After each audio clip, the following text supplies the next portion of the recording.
You've now hit the button. Welcome to Couch Give on me Fire something to podcast. break. A Good morning, Vietnam. little better, Probably Okay. copywritten, but No.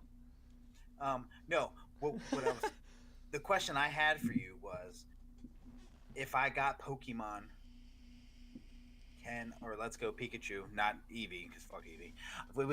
If I got Let's Go Pikachu, can I play online?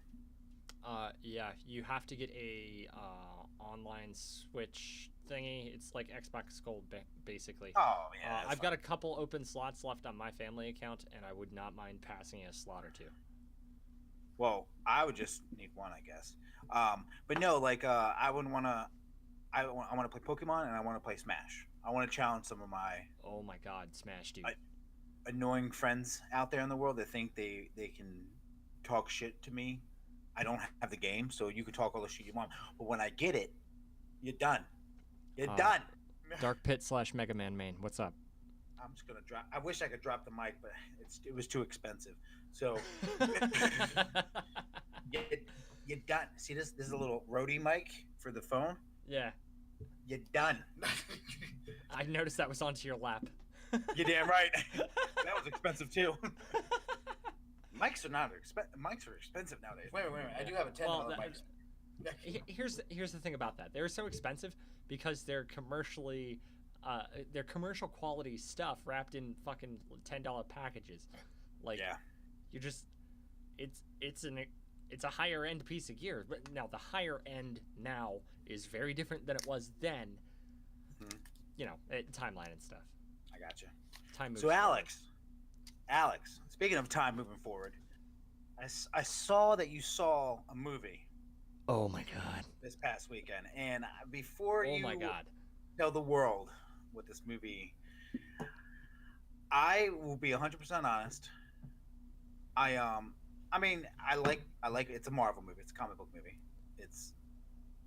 I just wasn't really like, I don't know. It didn't pull me in. Maybe it's because, like, I don't know. I'm so into the live action that I keep forgetting that I grew up watching cartoons, and maybe I would like cartoons. I just haven't gave it a chance in a while.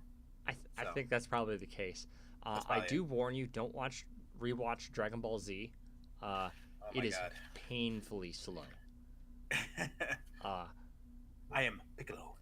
if you were to watch Dragon Ball Z again, I would go with the abridged version on YouTube. Okay. Total, it's the whole thing up, completing the Cell Saga, condensed into a 9 or 10 hours of raw viewing. Wow. And it was awesome. But Dragon Ball is a whole other To thing. the side. To the side. To the side.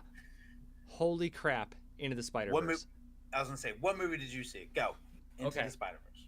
So, honestly, I feel like Into the Spider-Verse was the best movie of 2018, and Infinity War came out this year. Whoa. I don't So feel bad for saying that. You're saying an animation. That super specific first use of that animation methodology ever, and Sony's actually seeking a patent for it. Okay. So it's a So- brand spanking new animation method and style. So this is all right, for the viewers or listeners out there. Sony and Marvel are doing this lovely battle thing about movie rights or character rights and things like that. And The battle's over. Well, yeah, okay. Well, it doesn't happen yet, right? Well, Doesn't that so the first of the year? Sony and Marvel share Spider-Man. Okay. However, they also share the Hulk, and that's so that Marvel just doesn't buy back the rights entirely. So Sony has to periodically release a new movie with that franchise, or they'll lose access to the license, and it'll go back to Marvel. Oh, so that was my next question. Was like, does Sony get most of the profits? I'm not sure was what it the margins are for either side, but they're both making considerable amounts of money on it. Well, because if you're saying that Sony's coming out with this technology that's amazing, and then Marvel sees it, and then Well, Grandpa Disney's like, I want that shit. I think Like, Grandpa Disney is gonna pay the licensing fees to use it for the rest of their Marvel properties.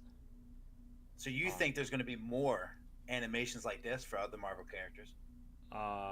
yeah, DC might license it too. Shit. But they might license it for TV or something. Okay. They could try. I mean, Sony's kind of in bed with Marvel, and therefore Disney. So good luck to them. But uh, Warner Brothers would have a hell of a time trying to get that for DC.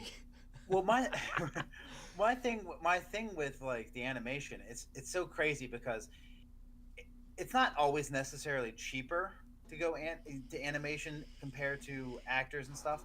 But the way Marvel's been going, paying their actors so much and piling them on top of each other in movies, this is a cheaper way to fill in uh, the actors stuff. are inherently cheaper for voice acting. Okay. The rates are based on both likeness slash physical appearance and voice is its own component. Uh, so you can appear photographically or videographically and get one rate, and if you don't have a speaking role, that's just it.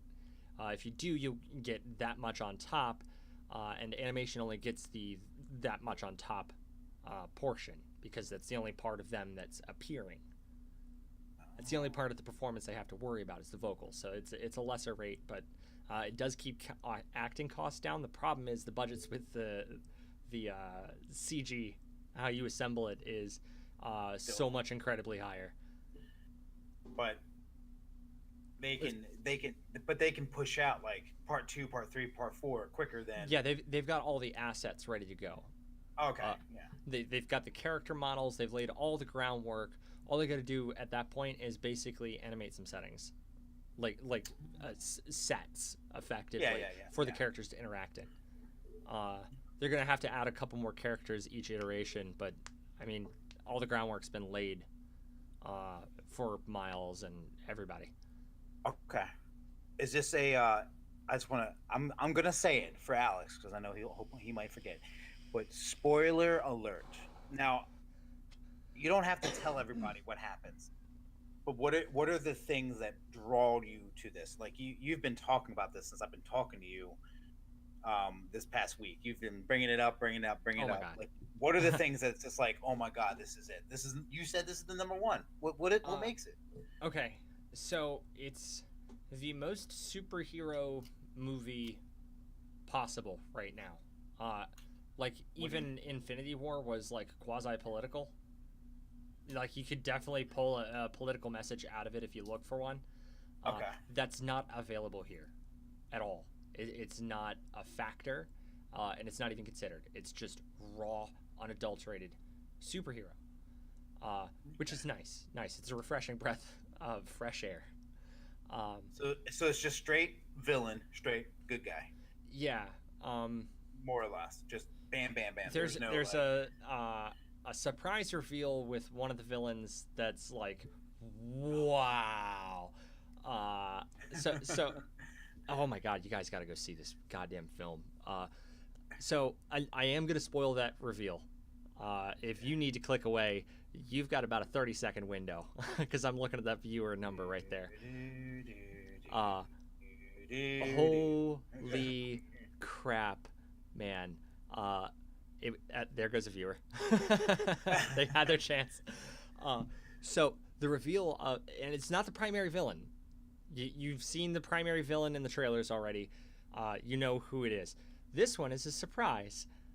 And you see her first thing in the film because it's gender-bent Doc Ock. Really? And it looks like evil Mrs. Frizz. You see that character first thing in the film, and you don't think anything of it.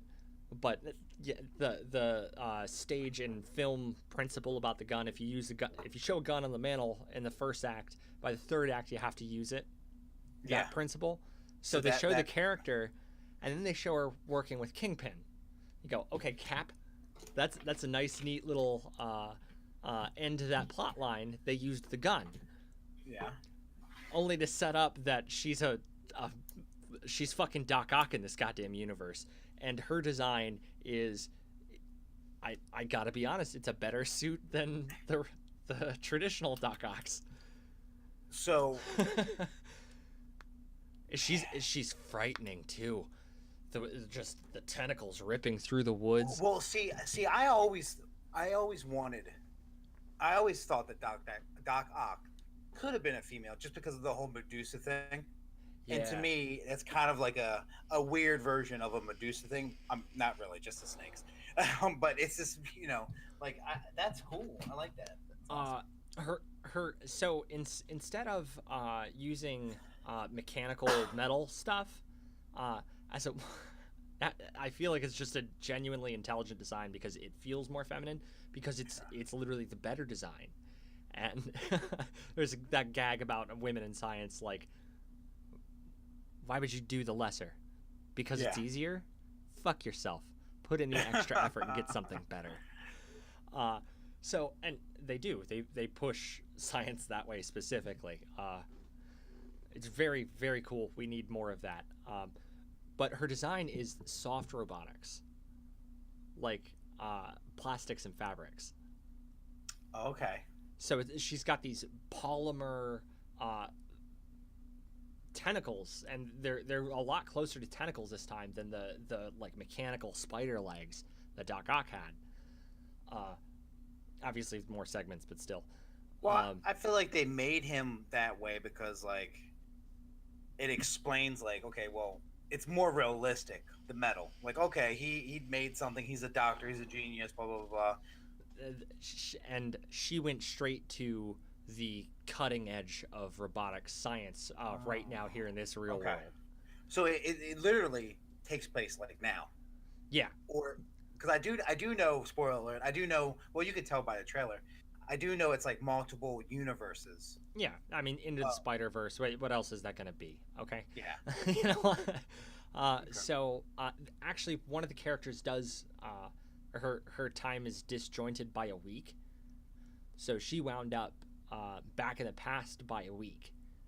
Everybody else was pretty contemporaneous except for Spider Noir, who is an awesome, voiced by Nicolas Cage.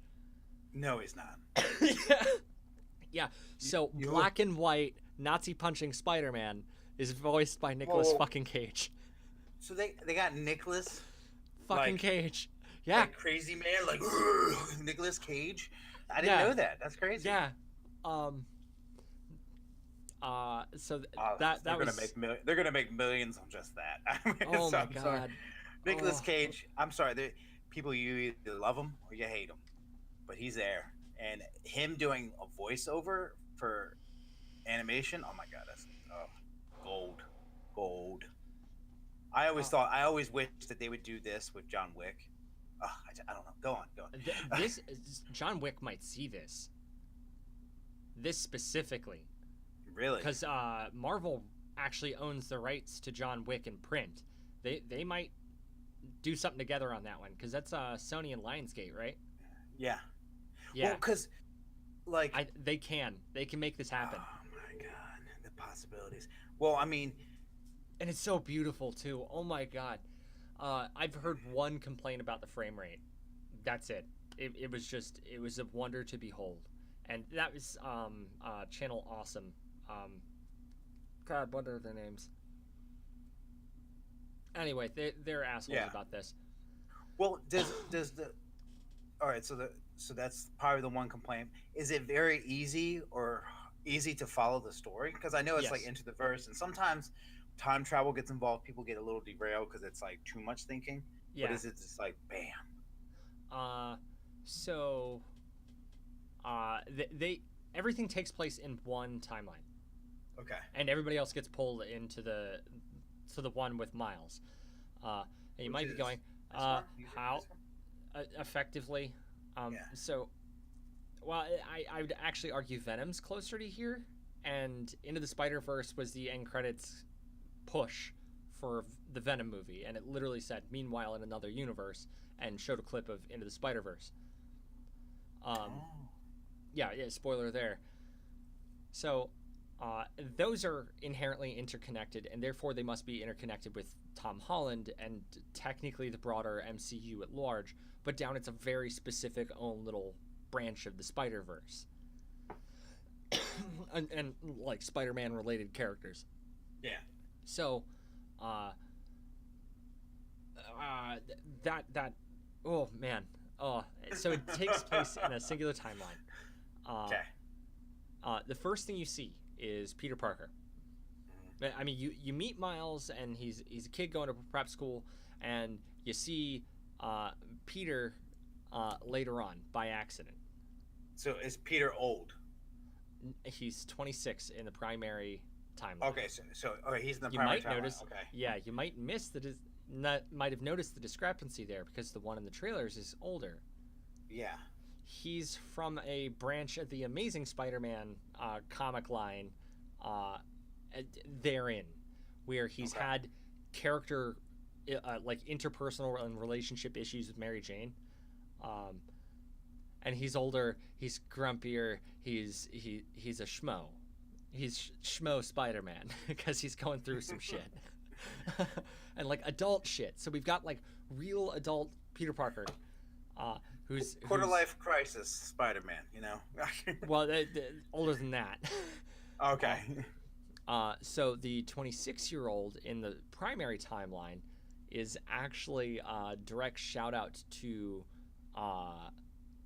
Tobey Maguire and Garfield's Andrew Garfield's Spider-Man. Okay. Specifically, there's a gag in there about Tom Holland's as well. Like this Peter Parker did all of those things with minor, like minuscule differences in the scene as it flashes back to them from those films, and it's quick, it's paneled. So they take shots at him. In a way. So that one that did all those things was 26 and didn't have a problem in the world, like top of his game Spider-Man, where everything just falls into place for him. That like possible universe where Peter Parker has a perfect life. Yeah. That was this timeline. Okay. And first thing that happens is that Kingpin brains him. Wow. Now, Miles at this point had already been bit, and that their spider senses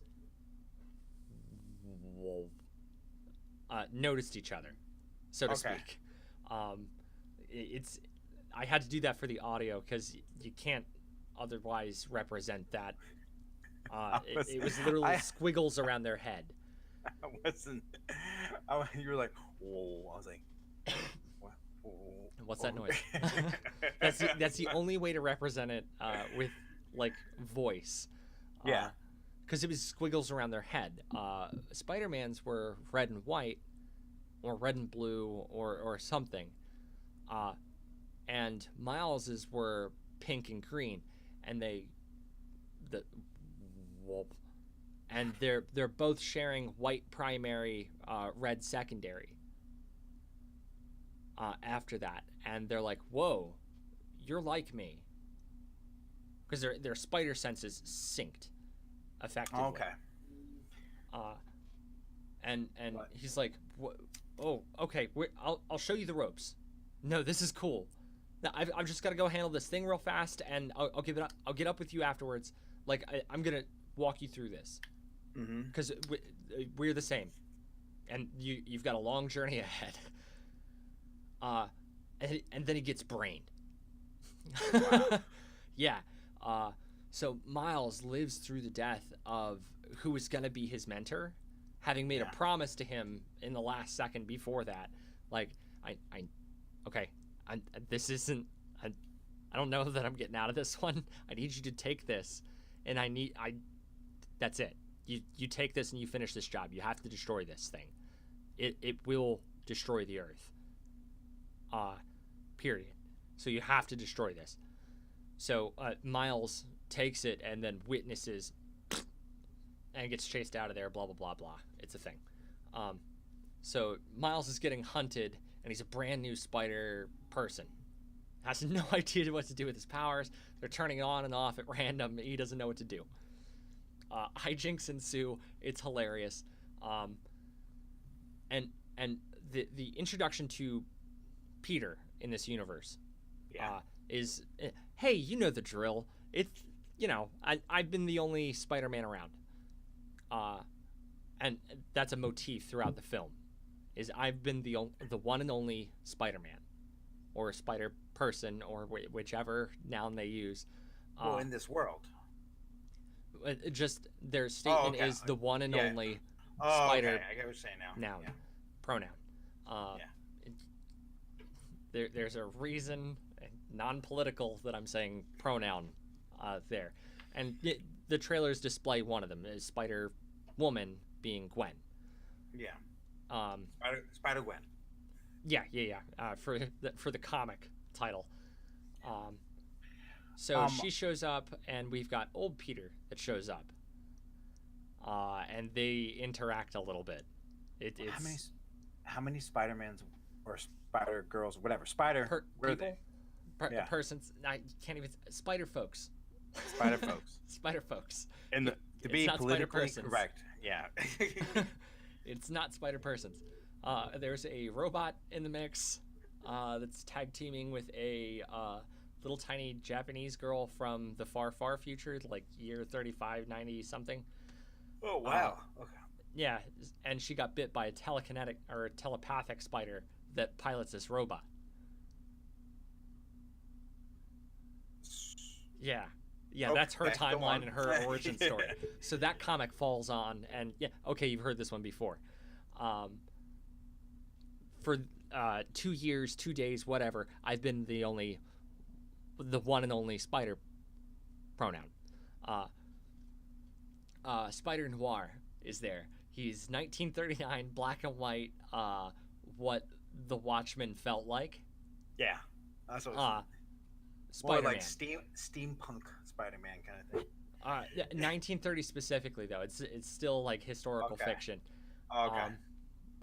A few steampunk elements for like some of the projectiles and stuff, but that's about the extent of it. And he punches Nazis. He's Spider-Man that fights Nazis. And this is the Cage. Yeah, that's Nicolas Cage. Okay.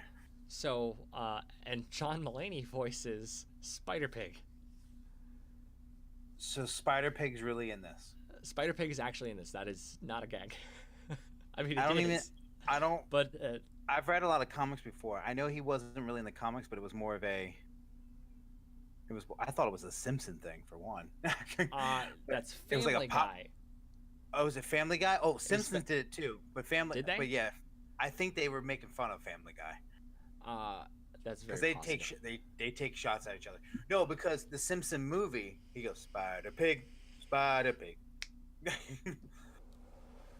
Okay, I'm pretty tracking. sure. I remember that one now. Okay, but no, yeah. Okay, so Spider Pig. Yes, that's actually referential to a real comic. Is it really, man? It's referenced.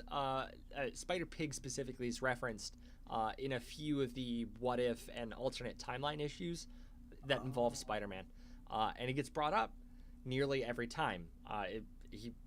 But he's a gag character, and everybody seems to love him, so we keep bringing him up.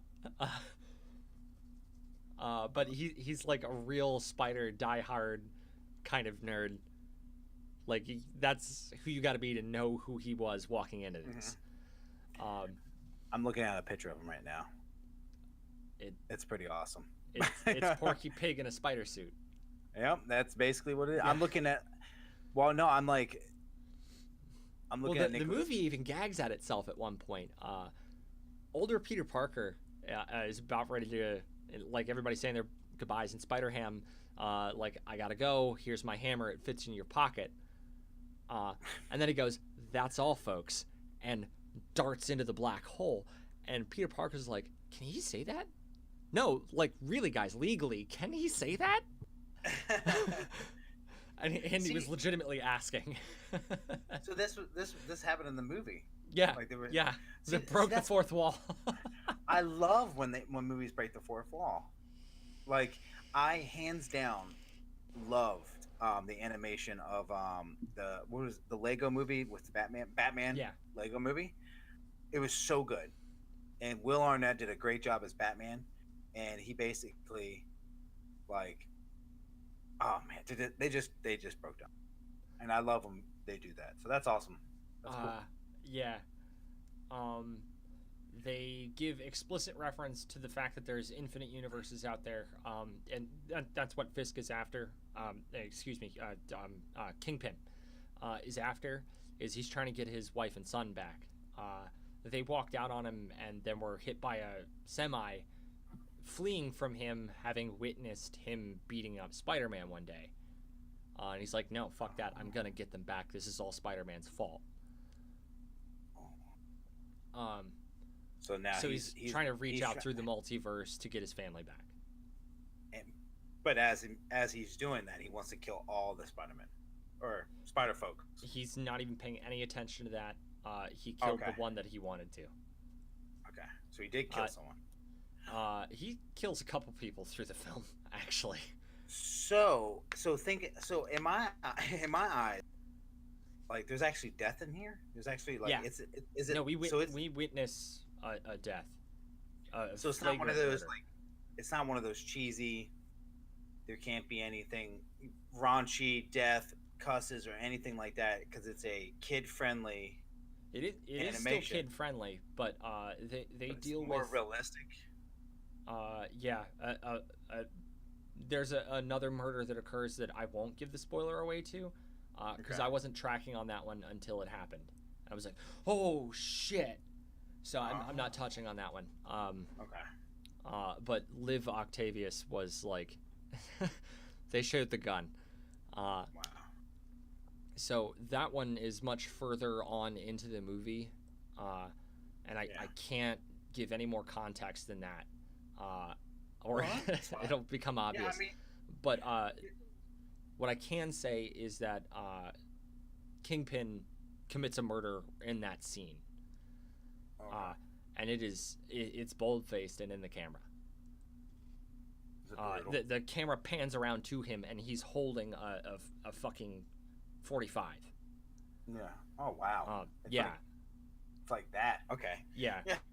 I was thinking like shadow, camera angle to the left, hear noises. That's it. No, you've got a close up of faces. Bang. Wow. And then it wheels around and it's Kingpin. Wow. And it was intense. That was after that one was clever camera angles as well. That's when he brained Peter. Oh yeah, I mean. But yeah, that was a clever use of camera angles as well, and you saw him come up from what was ostensibly a corpse at that juncture. Wow. And he calls reference to it afterwards. He's like, "Get rid of the body." So like, but your overall experience. Miles Morales, the best amazing timeline Spider-Man and Spider-Gwen are the three best iterations of Spider-Man ever put to film ever. Okay. And each of them for their own way, and their dynamic together is it's very, they're quippy, they don't know each other, and they're still feeling each other out, but like they're taking jabs at each other verbally, but like for the camaraderie aspect, because it's a familial bond, and they're bonded through the spider powers. You know how I know that, like, while I'm listening to you describe everything, you know how I know that I'm the, like, really into it. I'm the only one that's brought it up that it's an animation. You have literally talked like it's a book or like a story. It is. And that's how, and so to me, since I didn't see it, and from the outside looking in, it's an animation. It's a kid's movie to me. But you're telling me you and your family sat down thinking, you probably had an idea. Okay, it's kind of a child's movie. But then after seeing it, you're like, wow. I just told you the appropriate way to go back and rewatch Dragon Ball Z. Yeah, I know. I'm gonna go watch cartoon movies. Well, it's just one of those things where as we get older, and for the older generation, the necessary is like, if I want to go watch a cartoon, or I don't want to go watch that, You know but what? you're telling I would me that this is 10 out of 10 amazing. recommend this. I would 10 Yeah, out of 10 recommend this as a date movie. really? Yeah, you and your wife can go see this by yourselves and be perfect. Walking out of that film not feeling like you've wasted any time. Not like you'd feel walking out of SpongeBob or something. Where you're there for the kid, you know. This is you guys can see this yourselves and like, wow, Well, that was a good goddamn movie. the images itself sell it. So after hearing what you're telling me, describing it, because I can't see you, I can only hear you, and Yeah, just listening to you describe it obviously entices me. But then after you're describing it, I was looking up images on my phone, and just the quality of the images for the animation is just. I mean, the whole they got it is chiseled face. They got like you can see facial expression. I mean, it's it's just some of the most beautiful use of cell shading I've ever seen in my life, yeah, and they hybridize it with uh, effectively old comic gags. Like every single scene that has something that would give an automatopoeia sound effect, like has yeah, that noise in text next to the thing, but like real tiny, like so it's not like super goddamn obvious that we're doing the thwip joke. yeah. uh, it's off to the side where it is in the comics, like right there to denote that it was a little tiny noise. The only time they get like this word is huge or anything like if Yeah. you've ever read a comic, you'll follow the format perfectly. Yeah. It's totally nominal. Uh, when Miles goes online with his spider powers, he starts making reference to it. He's like, why is my inner monologue so loud? Why am I so loud in my head right now? This is crazy. And you'll start seeing the thought bubble boxes follow him as he does that, as he's running around. Uh, and Well, like see, freaking out, like, oh my god, do I have spider powers? Am I yeah. actually gonna be the new Spider-Man? What the See, fuck? I'm not. I'm. The other one you can died. I made a promise. Like, see he's you dealing can. with that. That's what the benefits are. I mean, like stuff like that. That's the benefits of having the animation over the live action. Live action is great. The way things are going, I really believe if they made I mean, the way you're saying this animation, they're going to come out with more. And I really Oh yeah. believe that eventually, there's only so many people in the world, like like movie. I mean, you can go to a movie and see it, and like it could make $1 billion in the box office. But it's like, how much did it take to make it? $500,000. So you're really only making another 500,000. But the animation, you can make $1 billion if you do it right. Yeah. You can market it with the voices of the same. Like, I would like to see. I mean, obviously, There's now I so got to much see this potential movie. to Yeah, utilize assets from the former entries because there's yeah, guaranteed to be scenes that weren't used in the final cut of the first film that you can yeah. doctor, that you can edit from there and have a baseline. That's a Well, whole month's work done already. yeah, and Like it's just like it's faster for the. I mean, for the actor.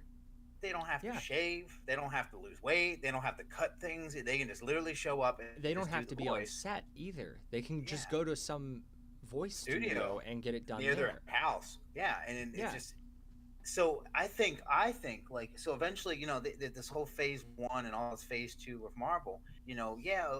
So if characters do die in the next Avengers, like they can still play that character, but in a universe like this animation, just like like, oh, yes, this is what they were doing. Like no one knows what Captain America was fucking doing from Civil War to Avengers, yeah, from the last Avengers. So it's like they could do a whole animated series like that and just have Chris Evans do the voice. yeah, They could, and it's yeah. like that's awesome. Like, I mean, that the possibility, and then obviously they can touch base on Star Wars since they own that now. They can do so many different things. It's like Yeah, it's not and even, Marvel also owns the what don't they own? print rights to Star Wars, so like that's already in house with Disney anyway.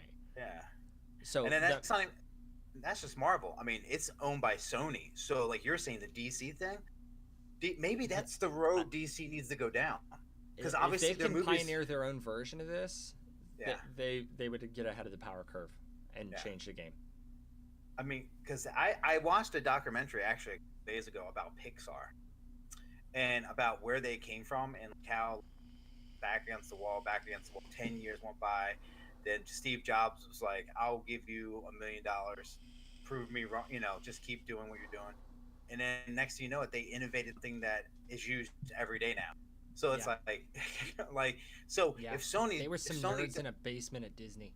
oh, I know, and they got fired. One of them, the lead person that made Toy Story, the main guy, the president of Pixar, he got fired Yeah. from Disney, and it's like what? But anyway, yeah, I mean, imagine like DC. Okay, DC's trying this whole movie thing. It doesn't work out.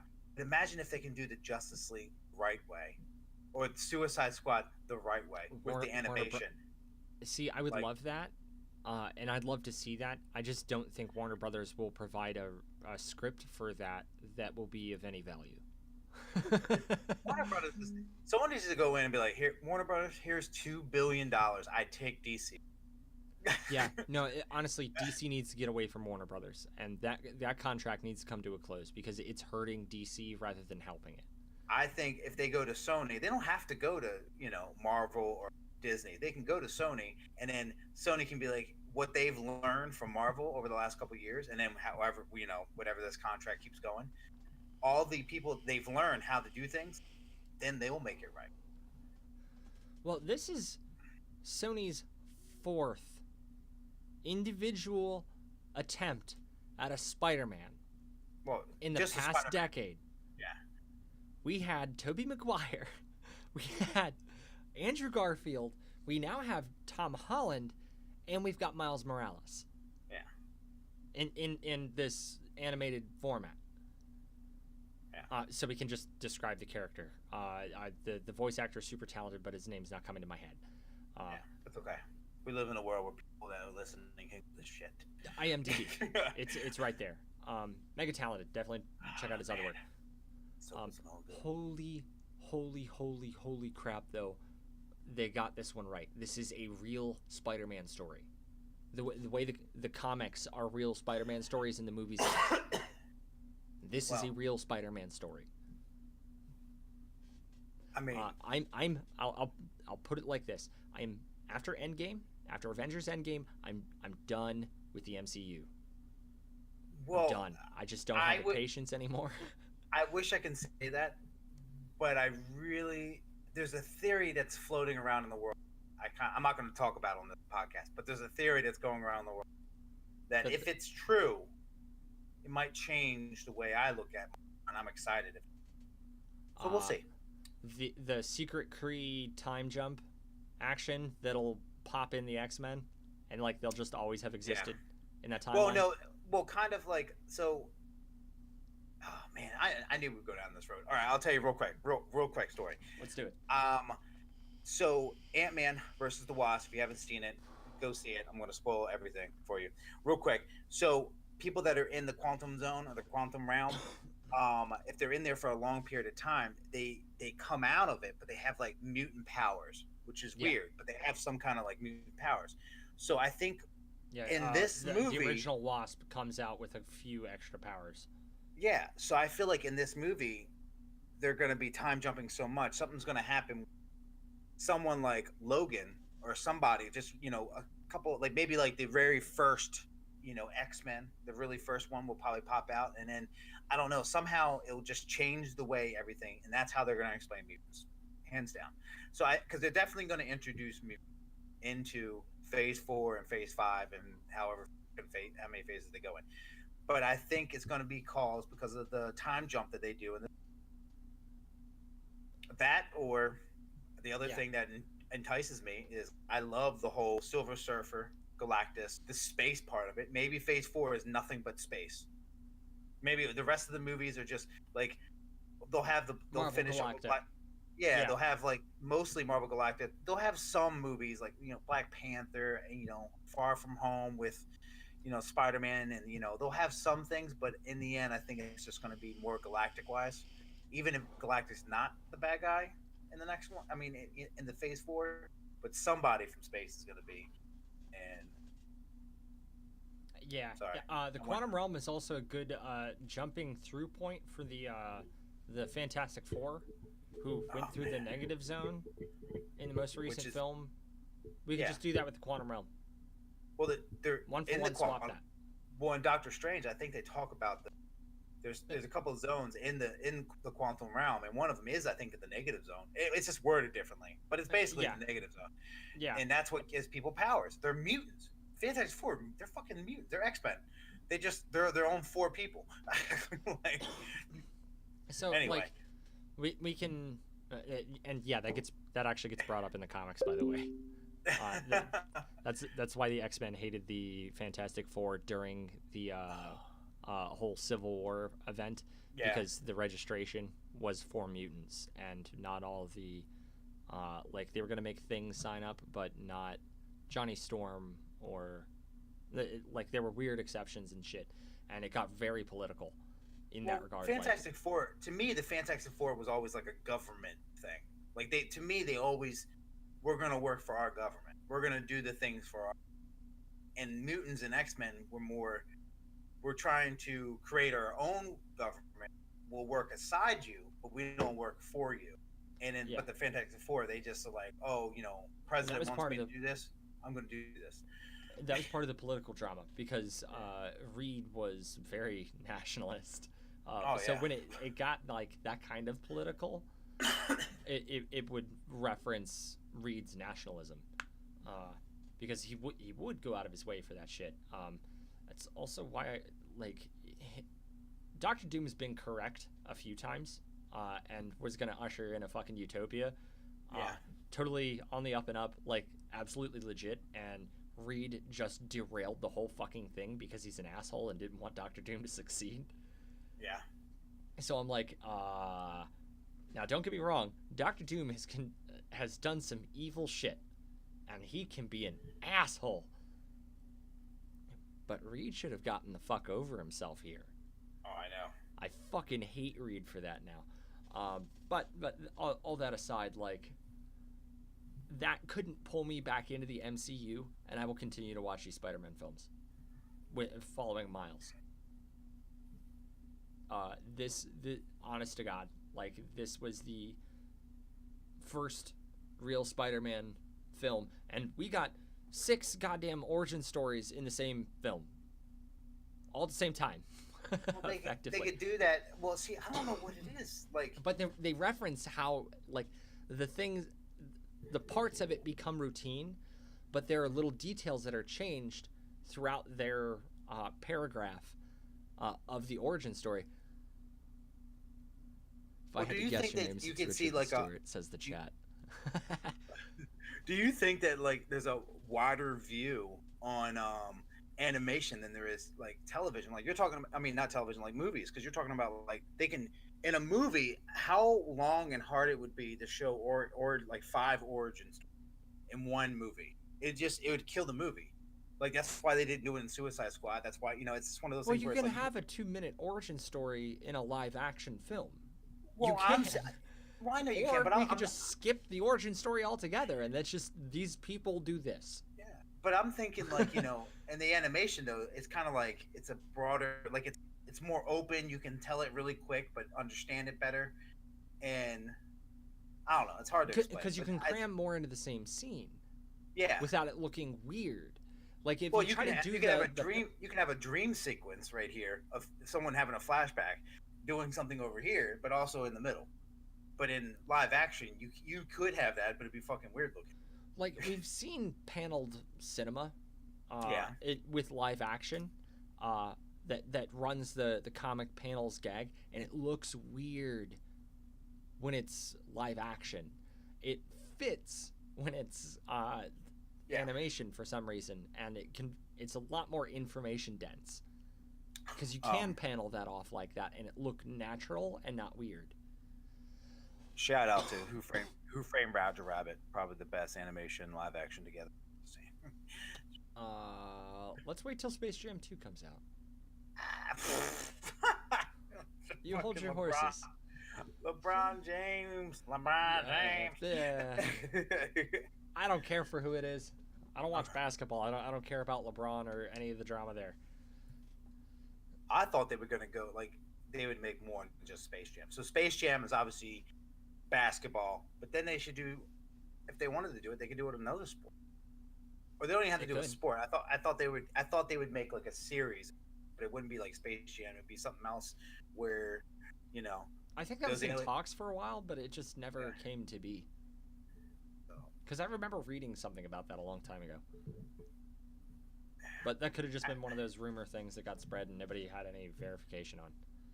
You know, I always hear stuff in talks. Someone needs to pull the fucking trigger. I'm just saying. Yeah. God, this hair needs to go for the people that are watching. I'm sorry. That's the most emo thing I've ever seen, Rob. Show me how to do that trick. The Cure. Oh my god. No, I knew that was Robert Smith you were going for there, but I'm just... Whoa. Show me. Anyway, do you think mutants would have health care? Find out next episode. I don't know. Holy... I can't get enough of Papa Peter, Little Miles, and Spider-Gwen. Well, like, they were charming. I will definitely...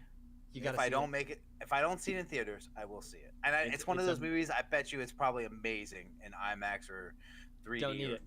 Don't need it, and it's not 3D anywhere. Oh, it's not? Oh, that's good. No, and here's a weird thing. There will be a couple times in the film that you'll ask yourself if it's supposed to be in 3D. It's desired. It's part of the shot. Okay. It was something they did to denote non-focus in the frame. Like it was bad printing. It was a deliberate action to denote a thematic style. You want to hear something really funny? What's up?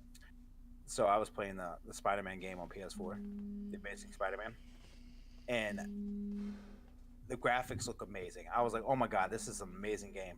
I saw the trailer for this movie, and I think the graphics look better in the movie than they do the video game that they probably spent years making. They spent years making both of them. The Spider-Man suit from the game is actually in the film. Oh, really? Yeah. As are all of Tom Holland's suits. Every suit that has ever been worn in a comic or other media was referenced in the Spider Lair. See, I feel like they could do Carnage. So, I love Carnage. He's one of the best. I'm not ready for a Carnage film. Unless it's animation. I think if they did an animation, if they introduced... I feel like they'd have a lot more opportunity to be grotesque. Dude, his body moved. I didn't see the Venom movie, so I don't know. But like it just, it's constantly fucking coming out and like things talking, and it's just a weird. Carnage is one of the most frightening fucking villains in comics. Period, bar none. He scares the shit out of me. Convicted sociopath. Arsonist and he's done some other awful shit. When I was young and I used to watch the cartoons of Spider-Man, because I didn't really read comics when I was on cartoons, and X-Men and Spider-Man were like my two favorite things. And Spider-Man, I liked bad guys were nice. I liked them all. I really liked Craven. I've always liked Craven. I know that he hasn't really been on the big screen yet, but Carnage just was so. I didn't really know his backstory when the first episode I saw him, but I just remember like seeing him and he was just so frightening. Like it's something that like if I saw that shit walking down the street, like yeah.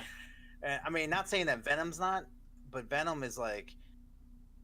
Venom. It's within a certain frame. It's within a certain mold. Like it's black leather taken to the extreme for a costume. Yeah, biker. Carnage was constantly. Yeah, Carnage was just constantly moving, and the fact that he could just kind of destroy Venom if he really wanted to, like it was raw just something. Power. Yeah. Yeah. Venom's got some cool I'll say endurance tricks that Carnage doesn't have. Mhm. Carnage the symbiote picked up a severe fear of fire from I can never remember the guy's name, but from his host, and Yeah. it's just there now, and that has to be abused to contain him, because he he overwhelms Venom in power. Oh wow. Like, well, Venom though Venom he he's supposedly young. That's what I think the storyline is. He's like a young symbiote. But Venom though, the host that he takes over, Eddie Brock, he's like, it's not even Eddie Brock. If the original host in the comics, was it still Eddie Brock? Eddie Brock was the most well-known carrier. I don't think he was the first. I know. I thought it was the astronaut. That say, That was the news guy's son. What was his name? I can't remember. Because he was supposed to marry him, I think. Wasn't that the Sam Raimi film? That was how it came down in Spider-Man 3, isn't it? Was it? I think so. Anyway, no, he took over Eddie Brock, the other photographer. Well, yeah, after Peter rejected it. Yeah. So my whole thing is, though, Venom, he takes hosts that are still battling, like they have some kind of consciousness. So part of them is like, should I? Nah, fuck it, kind of thing. But Carnage is just straight carnage. Like the host that he took over is straight like, I will kill everybody. Yeah, just because they looked at me wrong. That kind of psychopath, like the no reason psychopath. Mm-hmm. There was a few times he like in the comics, he would show up at Peter's apartment and just, oh hey Peter, checking in on you. Yeah. And then like walk away into the night, just to fuck with Peter. Mm-hmm. That's an unspeakable kind of evil that like I'm not ready to witness that in film. Especially if Woody Harrelson is gonna. Oh. It's like, no, I want to say this. That'd be wild. I want to say this. When I heard that Heath Ledger, the guy from A Knight's Tale, was going to play the Joker, I was like, I think everyone felt the same. I was really reluctant, but I said it was worth a try. Yeah. So I don't pass judgment on anything. I mean, honestly, I think Ben Affleck I think he's in the top 2 best Batman. I like Ben Affleck. That little part that he have, I just liked. His voice was fine. He just seemed like he was beating the shit out of people like a real Batman would. He was the best Bruce Wayne we've had. He got Bruce Wayne right. Yeah. He was misdirected for Batman. I liked it. See, I liked him better than Christian Bale. I think Christian Bale's a horrible man. I never liked Christian Bale as Batman. The voice thing was irritating as shit. Oh yeah. But you scrap the obnoxious voice behavior, and you have Batman in his real essence. The Christopher Nolan trilogy for Batman. What made those 3 films are the villain, to me. Ra's al Ghul, the Joker, and then Two-Face was in there too, and then Bane. It just those 3 things. I mean, I know that Ra's al Ghul's daughter was in it, but it's just one of those things where they made the films. So to me, Michael Keaton's the best Batman, just because I grew up then. I dig that. And no offense to George Clooney or Val Kilmer or. Go on. Can I just say they wasted Ra's al Ghul? I know. They really did. I am so mad about that. I heard they picked him as the villain. I was so excited. I was pumped. And that was one of the first big cinematic heartbreaks I ever had. I was like, are you fucking serious? Oh, no. No. I don't want no part of this. And, like, stop watching the movie. I mean, I like that he was teaching him. And I like certain aspects, but I feel like they had a history together, and that was cool. I'm okay with that. But then as a bad guy, they just, I don't know. It's just kind of like wasted. Yeah, for some guy named. They could have done better if it was just Nicholas Crane. Yeah. Nikolai. Crane? Nikolai. Crane. Scarecrow. Yeah. Sorry, it's been a while since I've interacted Yeah. with DC. Well, Christopher Nolan has a hard on. There's always directors always have that one act like in That they 90% try to of the put films, everything in. and that's one Put of them them. in everything. He definitely has a hard on. Yeah. Actor. Yeah. He's in like pretty Dunkirk. sure he's in Dunkirk. He's in both 1 and 3 Batman. into two. He was in Is he? two. Yeah. I don't remember that. He was in all three. So the first one, he was the Scarecrow. The second one, the very beginning when he's doing a drug deal, he was in. He was there. And then remember went on back. And then the third one, obviously, he was the judge. Then he was in Inception. Then he was. Oh, yeah. Yeah, he was like that guy they were trying to actually do the fucking thing on. And then so he literally loves the guy. And now he's in a good TV show that I haven't watched called Pinky or Pocky or what is it? It's like that English mob back in the day. It like takes place.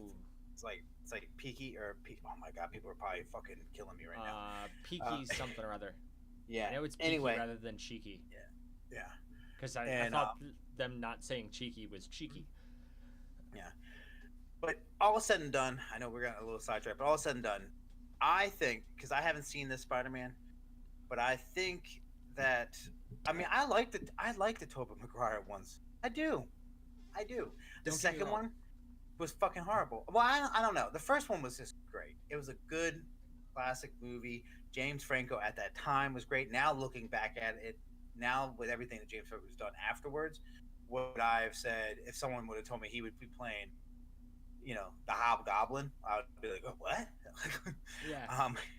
But it was good. It was a good at that time. That was probably one of the first. There was other one versions. of the first attempts at a cinematic comic book. They led with Spider-Man. But they led with Blade, actually, I think. No, and then there has been other movies, but they were like in the 80s. It was a Captain America movie. Yeah. This was the first one I think Marvel was involved with. Actually, Marvel had a was major part in. Yeah, and Sony, and Sam Raimi, they find the guy that makes the bloodiest, goriest horror movies out there to make Spider-Man, and he makes Spider-Man. And he succeeded. He did. Passable. This is the same guy who made a movie with a tree raping a woman. I just want to say that. People don't understand. I remember that. This Evil Dead, the same guy. This tree drags this woman outside and sticks a branch up her hoo-ha. I remember that. And now he made Spider-Man. But he did it good. I think he did. I didn't know that Ron Howard's daughter was the third one. Yeah. So, which is cool. She's Gwen. She played Gwen. Yeah. Yeah. Gwen Stacy, I think. Yeah. Yeah. She who does not survive there, or that she doesn't is referenced there. Foreshadowing for a movie that would never occur. Supposedly he made the script for the fourth one. Yeah, but that was written out. Or they had ideas for it anyway, and they canned it and rebooted it, and we got Andrew Garfield, and I was like, okay, cool, we're gonna get some more Amazing Spider-Man, because this was like just Spider-Man. Here's the Amazing Spider-Man, which is a much better run of the comics. If you want real Peter Parker, that's definitive Peter Parker. Yeah, I'm glad. Smart-assed and dealing with real problems. See, that's what I liked about the ones with Andrew Garfield. It seemed more realistic. I liked it. They picked bad guys that weren't necessarily in those other movies. Yeah. So I thought that was great. The best part about those two films though is I thought they were setting up a Sinister Six movie, and I was really stoked on that. The fact that, and then like, what was it, Paul Giamatti was the Rhino? Yeah. That was realistic because he wasn't like an actual half-man Rhino, but it was more like he was this badass guy that built this big suit. Well, that's what they ended up doing with Scorpion. Yeah. In Into the Spiderverse, and okay. It is bonkers. Which is crazy because Scorpion was in the first Tom Holland movie. At the end, he had a scorpion tattoo, and they kind of foreshadowed like, oh, he's going to be another one. Yeah. So I wonder if they did that then, and then Well, they were because still they in knew, talks during Homecoming for the Sinister Six, but it's since collapsed. yeah, definitely. I already kind of know what's Far From Home, which is pretty. I mean, Mysterio. Mysterio, yeah, Yeah, Mysterio, you know. he's So, frightening too, but not. He's like goofy frightening. mhm. Ooh, the Riddler. That kind of hijinks. Dude, Uh, best part about that Batman was Jim Carrey did a great job at the. I'm just saying, I liked him. fucking hated Goofball Riddler. What I Riddler love was good. supposed to be like You're an Victorian you're and this enigma. statured. He wasn't. He um, wasn't batshit. They tried to make him into another Joker, and yeah, I know where it's yeah. I could talk about some DC for days. oof, um, I can't even anymore. but uh, no, so I'm really hoping that Far From Home is going to be pretty. I know it's going to be good. I mean, yeah. Marvel really, unfortunately, hasn't struck out. They might have like got singles and home better than home runs, but they haven't really struck out. So Thor 2. yeah, it was still profitable, still good. It just unfortunately wasn't a home run. But even the first Thor, it was cool because you finally got to see Thor. Well, But they were actually starting to open up the possibility here yeah, and how interconnected all this could be. yeah, and I think Tom Holland is great as Spider Man. But now I'm looking forward to watching Into the Spiderverse and see this guy Miles. So, God, I can't remember their names, but he's a big guy on YouTube, and it's Channel Awesome, is it the Yes, YouTube channel specifically? Um, I know what you're talking about. yeah, him. He said something You. earlier, and I can't shake it now. Uh, Tom Holland's Spider-Man was a good comic book movie, but it was not a good Spider-Man movie. There was no pathos. It was all to impress Tony Stark. That was the entire thing of the movie. Not like That's you're true. driven by morality. It's you're trying to impress new daddy. Uh, Well, that's fine. I do agree with that. But you're missing like I think the bad guy is the yeah, Amazing and Spider-Man. he sold like he, and this is retrospect afterwards. Yeah, He's the reason the movie carried weight and like felt good was yeah. Michael Keaton's Vulture He because was you identified with him. He was a regular guy just trying to make fucking ends meet and got a little carried away. well, he was making ends meet. Then fucking Tony Stark and his crew just started taking shit away, and he was like, "Fuck this, I'm gonna start." And then Yeah, he made money how he needed. You said he just he got carried away. yeah, and at first it was like sales and stuff. Then it like became Well, no, it well hit we're doing home. crime anyway. It hit home because this actually happens in real people. People are good, and then something happens to them, so they have to be bad to live a To straight maintain. world to maintain. And the next thing you know it, they're robbing banks, killing people, doing just crazy things because in the end they're just trying to provide for their family. And unfortunately, like Fun with that's Dick what. and Jane referenced the idea. Yeah, it's just very. Yeah. Oh man, I haven't seen that movie. That was a good Jim Carrey film, sir. he fell. That He was an fell. excellent Jim Carrey film. He fell off the planet. He fell off the world. No, he's tweeting again, and he's kind of weird. Well, I watched Netflix has a show. It's like what is his name? Seinfeld. Yeah, Seinfeld. He'll riding in cars, or no, drinking a cup with celebrities. I don't know, something like that. He picks up someone, a celebrity, and then they go out for a cup of Joe, and he just interviews them. And I was and one of them was Jim Carrey, and he's all about art. He's like art. He just hides in a fucking closet for 3 days. Don't shower, don't shave. He says he doesn't do anything besides art. He whatever comes to his mind, he's like. So he did that. He said his biggest downfall was is his best acting. Whatever movie he does, he lives that character. Like when he did Man on the Moon, he was Andy Kaufman. Like he was for even months afterwards. He still thought he was Andy Kaufman. And That's then the when he most did, pretentious method acting bullshit I've ever heard in my life. that's what he said. And then with the Grinch, he says so involved into it that he just, you know. So to me, I kind of agree with you. I feel like that just means that you're weak minded and that you just you can't separate what's real and what's not. You need Yeah. to. No, don't get me Yeah. wrong. You got to really throw yourself into a hole to convey something effectively. Yeah. Well, that's kind of and what be people convincing. said. Yeah, that's what people think that Heath Ledger did. Like he He threw literally himself too far in and couldn't get his way back out. Yeah. I'm not going to comment on the weak-mindedness of a person who took their own life. Oh no, that's true.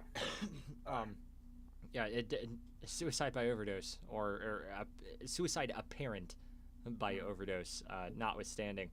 I do find Jim Carrey to be the single most pretentious person on the earth right now. Well, real quick, I just thought of it. Literally, I just see this ADHD. I love it. You know, Huzzah! shout out, Crystal. Um, one of the things I just thought of it. Like, what is Tobey Maguire doing nawadays? I don't know if I've ever. He retired. Did he retire? Like he does like small project films and stuff now, but he's well, away from the ring carpet. It's kind of like a Elijah Wood. Like he kind of like stepped away after the trilogy of Lord. I've seen him. What happened? Would you not step away from acting if you made Lord of the Rings goddamn money? I mean, it depends on how much. I mean, I don't know. Like, I just feel like I would, but then I would come back. And I have seen him. I thought I saw him in Sin City, and I thought I saw him. Like, he makes little cameos. He's part of here Lord and of the there. Rings, though. Yeah. Like that was like back in what is it, Body Snatchers with Jon Stewart? Oh yeah. Like that was right after that. And then he just disappeared. He made Lord of the Rings money. He made fuck you money, and he stopped participating in the bullshit. Fuck you money. Alex, can we make fuck you money? I would love to make fuck you money. Oh my god. Oh man. I think that's people that are listening to this, I need you to go to our Facebook and say, I want to make fuck you money. We're not going to call this a social experiment.